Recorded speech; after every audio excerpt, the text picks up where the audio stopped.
The massive crystal dome of the Galactic Council chamber stretched high above the gathered representatives from across known space.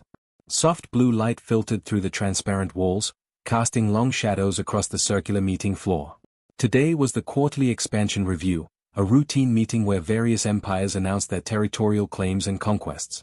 Ambassador Kale of the Zephyrian Empire stood tall at the central podium, his four muscular arms gesturing with practiced confidence. His scaled skin gleamed under the chamber lights as he activated the holographic display system. Bright star charts materialized in the air above the assembly, showing distant solar systems marked with Zephyrian territorial claims. Honored members of the Galactic Council, Kale's deep voice boomed through the translation matrices, automatically converting his words into hundreds of different languages for the diverse audience. The mighty Zephyrian Empire comes before you today to announce our next expansion target. The gathered representatives listened with polite attention. The Zephyrians had been on an impressive conquest streak lately, adding 12 new systems to their territory in just the past 2 cycles. Their military technology was advanced, their fleet was massive, and their success rate was nearly perfect. Kale waved one of his hands, and the holographic display zoomed in on a small yellow star system at the edge of mapped space. We claim the Sol system for the Zephyrian Empire. Specifically, the third planet from their star, which the local inhabitants call Earth. A few representatives nodded approvingly. Expansion was the natural order of galactic civilization. Strong species conquered weaker ones, bringing them into the fold of advanced society or relocating them to more suitable worlds. Elder Vex of the Altarian Collective shifted uncomfortably in his biopod. The ancient being had lived through thousands of cycles and had seen many species rise and fall. Something about this announcement troubled him, though he could not quite identify why. Ambassador Kale, Elder Vex spoke through his translation unit, his voice carrying the weight of centuries. Perhaps we should examine the cultural data more thoroughly before proceeding with invasion protocols. Kale's laugh echoed through the chamber. Respected Elder, your caution is admirable but unnecessary. Our preliminary scans show a primitive species calling themselves humans. They have no faster-than-light travel capability, no energy shields, and their weapons are still based on chemical propulsion and metal projectiles. The holographic display shifted to show intercepted images from Earth. Cities filled with primitive vehicles, aircraft that could barely leave the atmosphere, and military forces armed with what the Zephyrians considered ancient technology. Furthermore, Kale continued, gesturing at the images, these humans show constant internal division. They fight among themselves regularly, wasting resources on local conflicts instead of unifying for common goals. They will offer no significant resistance to our forces. Representative NYX of the Monitoring Guild accessed her databanks, tentacles moving rapidly across her control interface. Ambassador, our long-range observations do show some concerning patterns in human behavior. They have survived multiple extinction events on their planet and show remarkable adaptability. Kale dismissed her concerns with a wave. Survival instincts are common among primitive species. It means nothing against superior technology and tactical training. Our plasma weapons will disable their defenses within hours, and our shield technology makes us virtually invulnerable to their primitive attacks. The chamber buzzed with quiet conversations as representatives discussed the announcement among themselves. Most seemed to agree with Kale's assessment. The humans appeared to be just another primitive species ready for integration into galactic civilization. Elder Vex was not convinced. His ancient mind recalled stories from the early days of galactic expansion, when overconfident empires had underestimated seemingly weak species and paid terrible prices for their arrogance. Ambassador, I strongly recommend further study before military action. Some species are more dangerous than they appear. With respect, Elder Vex, Kale replied, his tone becoming slightly impatient. The Zephyrian Empire has successfully conquered 12 systems using these same evaluation methods. Our military analysts are the best in known space. These humans pose no threat to our forces. As the formal debate continued in the council chamber, deep beneath the Korean peninsula on Earth, Director Taiminit sat in a secure facility surrounded by banks of sophisticated monitoring equipment. His team of scientists and technicians worked quietly at their stations, tracking signals from deep space that most of Earth's population did not even know existed. Director, called out Dr. G1 from her station, we're detecting multiple large objects approaching the outer solar system. Configuration unknown, but the energy signatures are definitely artificial. Taiminit studied the readings on his screen. For decades, Earth's secret monitoring stations had detected occasional alien activity in nearby systems. They had always hoped first contact would be peaceful, but the approaching fleet's formation looked distinctly military. "Send encrypted alerts to all global defense coordinators," Time-Minute ordered calmly. "It looks like we're about to have visitors, and they might not be coming for a friendly chat." Within hours, President Eun-ji found herself in an emergency session with military leaders from around the world. The secure conference room buzzed with tension as reports came in from monitoring stations across the globe. "Ladies and gentlemen," President Eun-ji addressed the assembled leaders, "our long-range sensors have confirmed it. We are no longer alone in the universe, and preliminary analysis suggests these visitors may have hostile intentions." General Jae-sung, representing the Unified Earth Defense Forces, leaned forward in his chair. "How much time do we have?" "Based on their current trajectory and speed," replied Director Time-Minute, "approximately 72 hours before they reach Earth's orbital space." The room fell silent as the magnitude of the situation settled over them. Humanity was about to face its greatest challenge, and they had less than 3 days to prepare. The emergency session of the Galactic Council convened just hours after the Zephyrian fleet had entered hyperspace toward the Sol system. The crystal chamber buzzed with nervous energy as representatives hurried to their positions. What had started as a routine expansion announcement was quickly becoming something much more serious. Technical analyst NYX floated at her monitoring station, her tentacles working frantically across multiple control interfaces. She had spent the last several hours intercepted human communications, and what she discovered made her skin change color with worry. "Council members," NYX announced through the translation system, "I have completed my analysis of intercepted transmissions from the target planet. The data is extremely concerning." The holographic display activated above the chamber floor, showing decoded human military communications. The first transmission crackled to life, displaying the image of a stern-faced human in military uniform. "All defense sectors, this is General Jae-sung speaking. Implement Protocol 7 immediately.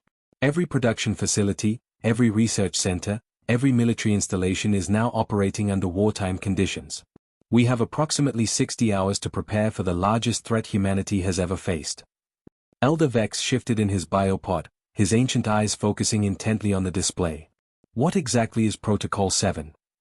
NYX's tentacles trembled as she accessed deeper layers of intercepted data. According to their military databases, Protocol 7 is complete planetary mobilization. Every aspect of their civilization converts to military purposes within 72 hours. The display shifted to show images from across Earth. Massive factories that had been producing civilian vehicles were rapidly reconfiguring their assembly lines. In Seoul, engineer Boram supervised teams working around the clock to transform automotive production into weapons manufacturing. "We have 3 shifts working non-stop," Boram told her supervisors over the communication link. "The new assembly protocols are based on designs our scientists have been developing in secret for decades. If these aliens think we're helpless, they're about to learn otherwise." Representative THYSS of the Trade Federation leaned forward in her seat. "These humans appear more organized than initial reports suggested. How is this possible?" NYX brought up historical data files that made several council members gasp in shock. Analysis of their planetary history reveals that humans have never been successfully conquered by any external force. They have survived ice ages, global plagues, asteroid impacts, and multiple world wars that should have destroyed their civilization. The holographic timeline showed humanity's violent but resilient history. 2 massive global conflicts that killed millions, yet somehow made their species stronger and more unified afterward. Disasters that would have wiped out most civilizations only seemed to make humans more determined to survive. More troubling, NYX continued, is evidence that humans have been reverse engineering crashed alien technology for much longer than we initially believed. Elder Vex felt a chill run through his ancient body. "Show us this evidence." The display revealed hidden facilities scattered across Earth's surface and beneath its oceans. Deep underground laboratories where human scientists worked with technology that clearly did not originate on their planet. Advanced power sources, exotic materials, and weapon designs that were far beyond what their civilization should have been able to develop naturally. In one of these secret facilities, Dr. Sun Mi stood before a massive curved wall covered in alien hieroglyphs and technological diagrams. Her team of linguists and engineers had been working for years to understand the crashed spacecraft they had recovered decades ago. "The power core integration is finally stable," she reported to Director Time-Minute through encrypted channels. "We can now power our defensive grid using their own energy technology, but enhanced with our modifications." The intercepted communication made the council chamber fall silent. These supposedly primitive humans had not only recovered alien technology but had somehow improved upon it. Ambassador Kale's image flickered onto the emergency communication channel from his flagship, somewhere in hyperspace between the Council Station and Earth. His confidence from earlier had been replaced by visible concern. Honored Council, Kale transmitted, we are receiving unexpected data as we approach the target system. These humans appear to have established some kind of unified command structure. Our intelligence suggests they have somehow ended all internal conflicts and are working together as a single military force. The display showed real-time observations of Earth from Zephyrian long-range scanners. Instead of the divided, chaotic world they expected to find, the planet showed signs of coordinated global activity. Military units from different nations were combining their forces, sharing technology, and implementing joint strategies. President Unji appeared on another intercepted transmission, addressing what appeared to be leaders from every nation on Earth. We stand together now, not as separate countries, but as one species facing an external threat. Every resource, every weapon, every brilliant mind on this planet is now focused on a single goal: protecting our home. Representative Zara of the Peaceful Worlds Alliance spoke up nervously. Council members, perhaps we should send a warning to the Zephyrian fleet. This situation appears more dangerous than initially assessed. Elder Vex nodded gravely. I have seen this pattern before, in the early days of galactic expansion. Species that appear weak and divided can become incredibly dangerous when threatened by outside forces. We may have seriously underestimated these humans.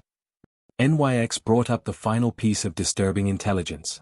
Council, I have detected massive energy signatures coming from multiple locations on Earth. These readings suggest they possess weapons capable of threatening our most advanced ships. The chamber erupted in worried conversations as the full implications became clear. The Zephyrian Empire was not heading toward an easy conquest of a primitive world. They were approaching a planet full of adaptable, resourceful beings who had been secretly preparing for this moment for decades. Ambassador Kale's transmission crackled with static as his fleet pushed deeper into hyperspace. Council, we are committed to this course of action. The Zephyrian Empire has never retreated from a conquest. We will proceed as planned. Elder Vex closed his ancient eyes and whispered a prayer to the cosmic forces. He had a terrible feeling that the galaxy was about to witness something unprecedented, and possibly catastrophic. The massive Zephyrian fleet emerged from hyperspace at the edge of the Sol system like a steel storm cloud blotting out the stars. 68 warships arranged themselves in perfect battle formation, their hulls gleaming with energy shields that could deflect entire asteroid fields. Admiral Zorth stood on the bridge of his flagship, gazing through the viewscreen at the small blue planet that hung like a jewel in the distance. Communications, open a channel to the primitive inhabitants, Admiral Zorth commanded, his forearms crossed confidently behind his back. We shall give them one opportunity to surrender before we demonstrate our superior technology. The communication officer worked at his controls for several minutes before looking up with confusion. Admiral, we are receiving no response from the planet. However, our sensors are detecting something unusual. Admiral Zorth frowned. Define unusual. Sir, there appears to be an organized defense grid spanning the entire inner solar system. We are detecting weapon platforms on their moon, asteroid installations, and what appear to be cloaked satellites throughout the system. The Admiral laughed, a harsh sound that echoed across the bridge. Impossible. Our intelligence shows these humans barely have space flight capability. They must be detecting natural phenomena or primitive communication satellites. On Earth's moon base Alpha, Commander Hyjin watched the alien fleet through tactical displays that showed every ship in perfect detail. Her control room buzzed with activity as technicians monitored weapons systems that had been secretly installed over the past 20 years. All defensive positions, this is Moon Base Alpha, she spoke into her headset with calm professionalism. We have confirmed hostile alien vessels in our system. Weapons are free to engage on my command.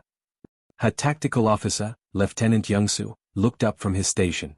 Commander, we're receiving similar confirmations from Mars Orbital Platform, Europa Station, and all asteroid belt installations. Every defense point is ready and waiting. Commander Hyjin nodded grimly. These aliens picked the wrong species to underestimate. Signal all units, show them what human engineering can accomplish when we're properly motivated. Admiral Zorth decided to make his demonstration of power. Weapons officer, target their largest population center with a warning shot. Minimal power, just enough to show them our capabilities. The lead Zephyrian dreadnought's main plasma cannon charged with deadly energy, creating a brilliant green glow that could be seen across space. The massive weapon fired, sending a bolt of superheated plasma racing toward Earth at incredible speed. The plasma bolt never reached its target. A network of defensive platforms that should not have existed intercepted the attack with coordinated precision. Energy shields flared to life around Earth's orbital space, absorbing the impact and redirecting the energy harmlessly into space. Immediately afterward, the defensive platforms returned fire with weapons that made Admiral Zortha's blood freeze in his veins. Impossible! He roared as his flagship shields took heavy damage from weapons that appeared to be enhanced versions of Zephyrian technology. How do these primitives possess our plasma cannon designs? The human counterattack was devastating and precise. Weapons fired from the moon base struck 3 Zephyrian destroyers simultaneously, overloading their shields and disabling their engines. The return fire came from positions the aliens had never detected, using modified alien technology that somehow performed better than the original designs. In the depths of Earth's Pacific Ocean, Captain Dongha piloted a submarine that moved through the water with alien propulsion systems. His vessel was one of 12 underwater platforms equipped with recovered alien technology that human engineers had spent decades improving. Surface and launch boarding pods, Captain Dongha ordered his crew. Target the disabled destroyers. Our orders are to capture as much technology and as many prisoners as possible. The submarine breached the ocean surface and fired sleek boarding pods toward space at velocities that should have been impossible for Earth technology. Each pod contained a team of specially trained soldiers equipped with hybrid human-alien equipment. Admiral Zorth watched in horror as human forces began boarding his disabled ships. This was not how conquests were supposed to proceed. The primitive species should have surrendered immediately upon seeing superior technology, not fought back with enhanced versions of that same technology. Communications, send an emergency transmission to the Galactic Council, he ordered desperately. Tell them these humans are not what they appear to be. They possess advanced technology and are fighting with tactical capabilities that exceed our projections. The first boarding pod attached itself to the hull of the damaged Zephyrian destroyer. Sergeant Minutho and his team cut through the alien hull with tools that combined human ingenuity with alien materials science. They moved through the ship's corridors with practiced efficiency, stunning alien crew members and securing critical technology. Command, this is Boarding Team 7, Sergeant Minutho reported through his communication device. We have secured the bridge and engineering sections. The aliens seem very surprised that we know how to operate their equipment. On the Zephyrian destroyer's bridge, the captured alien captains stared in disbelief at the human soldiers. They were using handheld devices that appeared to be improved versions of Zephyrian technology, and they moved through his ship as if they had studied its design for years. Dr. Sun Mi, monitoring the battle from her underground facility, turned to President Unji with a satisfied expression.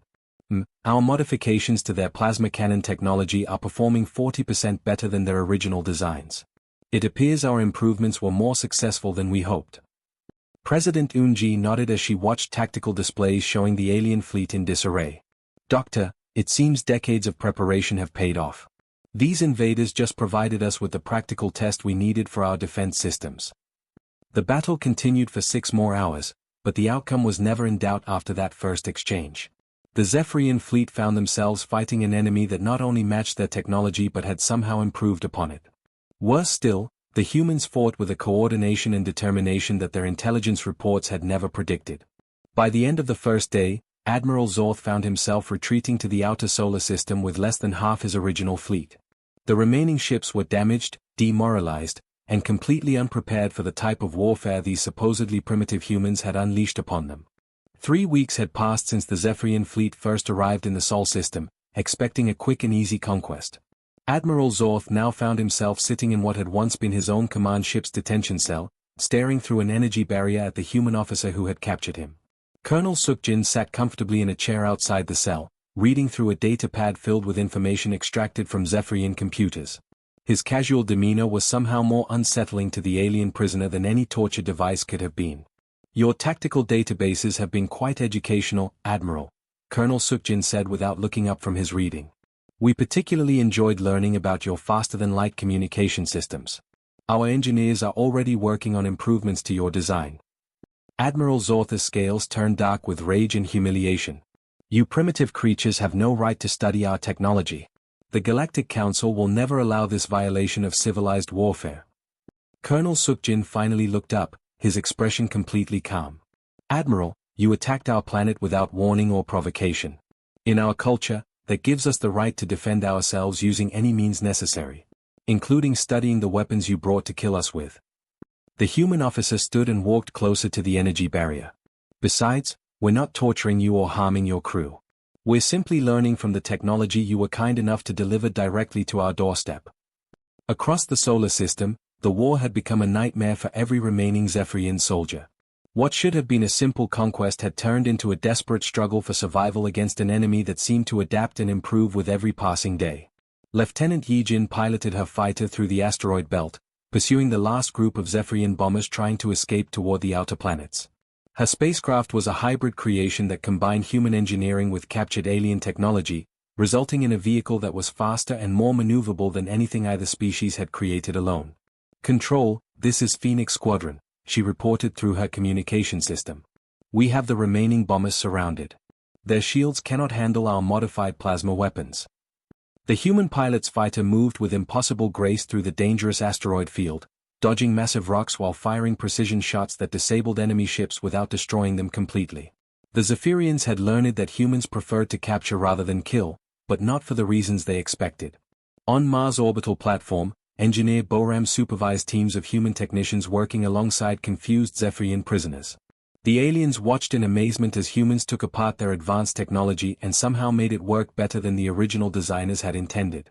"The power coupling efficiency can be increased by 30% if we reroute the energy flow through these secondary channels," Boram explained to a Zephyrian engineer who had been volunteered to help with the modifications. The alien engineer shook his head in disbelief. "That configuration should cause a catastrophic overload. Our safety protocols specifically forbid such modifications." Boram smiled and activated the modified system. The power readings showed a perfect 30% increase with no sign of instability. "Your safety protocols were designed for your technology. We've made some improvements." The most disturbing reports came from Zephyrian survivors scattered throughout the solar system. These humans seemed capable of fighting in environments that should have been completely hostile to their biology. Deep underwater, in the frozen vacuum of space, on airless moons, and even inside the radioactive storms of Jupiter's upper atmosphere. Captain Dongha led a boarding operation against a Zephyrian battleship hiding in the shadow of Europa, one of Jupiter's frozen moons. His team moved through space wearing suits that combined human life support systems with alien environmental technology. "Team Alpha, we're cutting through their hull now," he reported calmly. "Remember, we want prisoners and intact technology. Try not to damage anything we can learn from." The human soldiers moved through the alien ship like they had been training for this moment their entire lives. They knew exactly where to find the important systems, how to disable alien weapons without destroying them, and how to capture crew members without causing unnecessary harm. On Earth, Minister Wu Jin addressed an emergency session of the Global Defense Council. The secure conference room displayed tactical information from across the solar system, showing the complete collapse of Zephyrian military operations. "Ladies and gentlemen," Minister Wu Jin announced with quiet satisfaction, "intelligence reports indicate that the enemy fleet is in complete disarray. Several ships have surrendered rather than face capture by our boarding teams. It appears our reputation for treating prisoners well while studying their technology has reached their command structure." President Eun-ji studied the tactical displays showing human forces in control of most of the solar system. "What about their remaining ships in the outer system?" General Jae-sung answered from his position at the military briefing table. "Our long-range patrols report that the surviving Zephyrian vessels are preparing to retreat. They appear to have finally realized that this conquest is not proceeding according to their plans." Dr. Sun Mi entered the briefing room carrying a datapad filled with technical specifications. "Mr. President, our analysis teams have successfully reverse-engineered their faster-than-light drive systems. Not only can we now build our own interstellar spacecraft, but our modifications will make them considerably faster than the original Zephyrian designs." The room fell silent as the implications of this announcement settled over the assembled leaders.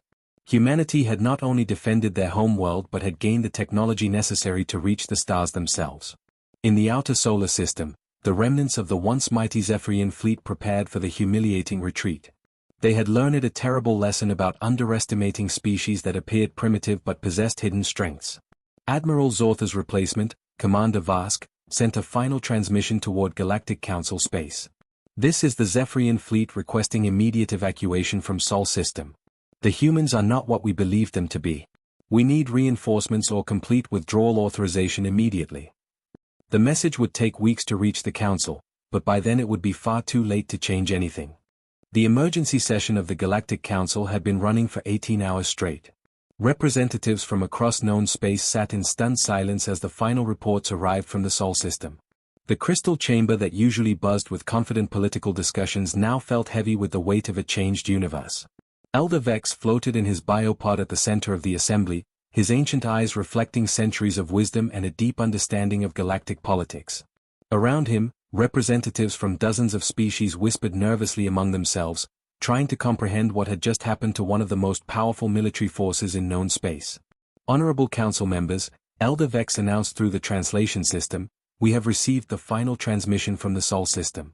The Zephyrian Empire's conquest fleet has been completely defeated by the species they intended to subjugate. Technical analyst NYX activated the holographic display system with trembling tentacles. The images that appeared above the assembly floor showed scenes that defied everything the Council thought they knew about galactic warfare. Human soldiers in hybrid armor walked through captured Zephyrian ships, treating alien prisoners with professional courtesy while systematically cataloging every piece of technology they could find. The humans have not only defeated the Zephyrian fleet, NYX reported, her voice shaking, but they have captured over 40% of their ships intact. Intelligence suggests they are reverse engineering the technology with unprecedented speed and success. Representative THYSS of the Trade Federation leaned forward in her seat. What happened to Admiral Zorth and his command staff? They are currently guests of the human military, NYX replied carefully. Reports indicate they are being treated according to what humans call the Geneva Convention, but they are also being extensively interviewed about galactic technology and politics. The holographic display shifted to show a communication channel opening. The assembled council members gasped as President Unji appeared, standing confidently in what was clearly a captured Zephyrian command center. Behind her, human technicians worked alongside alien prisoners who seemed to be willingly helping with technical projects. Honored members of the Galactic Council, President Unji began with diplomatic politeness that somehow felt more threatening than any battle cry. Humanity formally requests immediate recognition and full membership in your organization. The council chamber erupted in nervous conversations as representatives tried to process this unprecedented situation. Never in galactic history had a non-spacefaring species defeated an advanced military force and then demanded council membership as a result. President Unji continued her transmission with calm authority. We also require formal reparations from the Zephyrian Empire for their unprovoked attack on our sovereign territory. Our legal experts have been studying galactic law with help from our Zephyrian guests, and we believe we have a strong case for compensation. Elder Vex felt a chill run through his ancient body. These humans were not acting like a primitive species that had barely survived an invasion. They were acting like experienced diplomats who understood exactly how galactic politics worked. As evidence of our technological advancement and readiness for galactic membership, President Unji gestured to someone off-screen. We are transmitting complete technical specifications for our newly developed faster-than-light drive systems. Director Tai Minute appeared beside the president, holding a datapad filled with technical diagrams. Council members, please note that these designs represent significant improvements over captured Zephyrian technology. Our engineers estimate a 43% increase in efficiency and a 60% reduction in power requirements. NYX's tentacles worked frantically across her analysis systems as the human technical data flooded into council computers. After several minutes of calculations, she looked up with an expression of pure terror. Council members, she whispered, their modifications are not only functional, they are revolutionary. These humans have achieved in months what took our best engineers centuries to develop. The transmission continued as Dr. Sunemai joined the diplomatic presentation. We have also established comprehensive protocols for the return of Zephyrian prisoners once formal diplomatic relations are established. They have been quite helpful in explaining galactic customs and legal procedures. Elder Vex realized with growing horror that the humans were essentially holding the entire crew of a major military fleet as diplomatic leverage while simultaneously demonstrating their advanced technological capabilities. We look forward to establishing formal relations with all council member species. President Unji concluded her transmission with a smile that was probably meant to be friendly but felt distinctly predatory to the watching aliens. We have prepared a small diplomatic fleet to visit council space for initial negotiations. As the transmission ended, proximity alarms began sounding throughout the council station. Every representative turned toward the tactical displays with expressions of shock and fear. Elder Vex watched the sensor readings with ancient eyes that had seen the rise and fall of dozens of galactic civilizations. Council members, we have multiple contacts approaching our station. Configuration unknown, but the energy signatures match the technical specifications the humans just transmitted. The main display showed a small fleet of ships that were clearly human in design but incorporated alien technology in ways that should not have been possible. The vessels moved with a grace and speed that exceeded anything in the Council's databases. A new communication channel opened, showing Captain Hyjin standing on the bridge of what was obviously a hybrid human-alien spacecraft. Behind her, both human and Zephyrian officers worked together at control stations with an efficiency that suggested months of cooperation. Galactic Council, this is the Earth diplomatic fleet requesting permission to dock, Captain Hyjin announced with professional courtesy. We have representatives from humanity ready to begin formal negotiations for Council membership. We also have several Zephyrian officers who wish to provide testimony about recent events. In the stunned silence that followed, Elder Vex spoke the words that would be remembered throughout galactic history. We thought we were conquering a primitive world. Instead, we taught them how to reach the stars. The galaxy will never be the same. The age of human isolation was ending, and a new chapter in galactic civilization was about to begin. Whether the established powers were ready or not.